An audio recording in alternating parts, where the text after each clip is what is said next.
Welcome back to my channel. আজি মই বনাবলৈ গৈ আছো পপকৰ্ন। কিদৰে এমুঠিতকৈও কম পপকৰ্নেৰে আপুনি এক প্লেট পপকৰ্ন পাব পাৰে। আহকচোন চাওঁ। এই পপকৰ্নখিনি মই বজাৰৰ পৰা আনি ভালদৰে ধুই টান ৰ'দত শুকুৱাই ষ্ট'ৰ কৰি ৰাখিছোঁ। তেনেদৰে খাবলৈ মই ভাল পাওঁ। এয়া পেন গৰম কৰি ল'লোঁ এটা।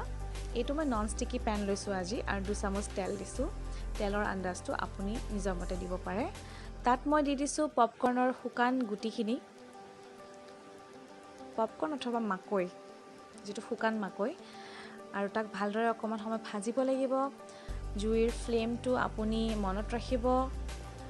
বহুত বেছি দিব নোৱাৰে জুইৰ ফ্লেমটো মিডিয়াম টু লো ৰাখি তাত অকমান নিমখ ঢালি দিব নিমখৰ লগতে আপুনি জালুকৰ গুৰি হালধি গুৰি বা এচামুচ বাটাৰো দিব পাৰে সেই ফ্লেভাৰটো আপোনাৰ ওপৰত কথা আপুনি কেনেকুৱা খাব বিচাৰে মই প্লেইন সল্টেড খাব বিচাৰিছিলো সেই কাৰণে অকল নিমখ আৰু তেল ইউজ কৰিছো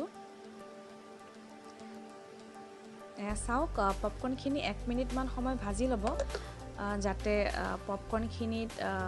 অকমান ফুলি আহে টেক্সচাৰটো অকমান চেঞ্জ হয় এটো ষ্টেজত আপুনি ইয়াক ঢাকি দিব লাগিব ভালদৰে আপুনি পপকৰ্নখিনি বেছি দেৰি সময় নাভাজিব কিয়নো পপকৰ্ন ফুটিবলৈ ললে আপোনাৰ মুখত আহি পৰিব পাৰে আৰু হেতু ডেঞ্জাৰাছ হ'ব চাওক মোৰ পপকৰ্ন ফুটিবলৈ লৈছে আৰু মই এইটো ষ্টেজত ফ্লেম একদম কমাই ৰাখিছোঁ সাধাৰণতে নন ষ্টিকি পেনত মই নবনাও কিন্তু আজি বনাইছো ফাৰ্ষ্ট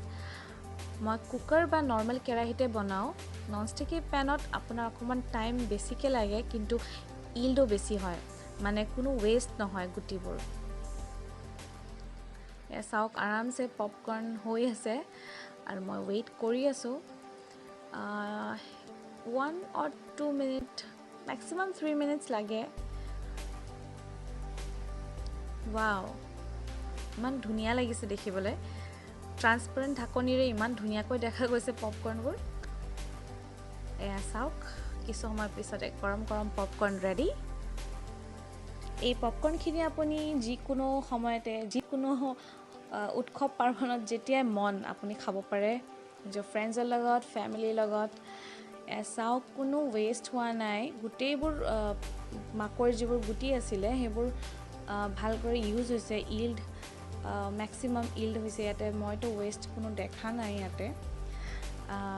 আপোনালোকে কেতিয়া পপকৰ্ন খাই ভাল পায় বাৰু আমাৰতো কোনো টাইমে নাই যেতিয়া তেতিয়া আমি পপকৰ্ন খাব পাৰো আৰু তেনেদৰে আমি শুকুৱাই ৰ'দত ধুই শুকুৱাই আমি ঘৰত ষ্ট'ৰ কৰি খাওঁ আমি কাম কৰি কৰি এতিয়া খাই আছো থ্যাংক ইউ ফৰ ওয়াচিং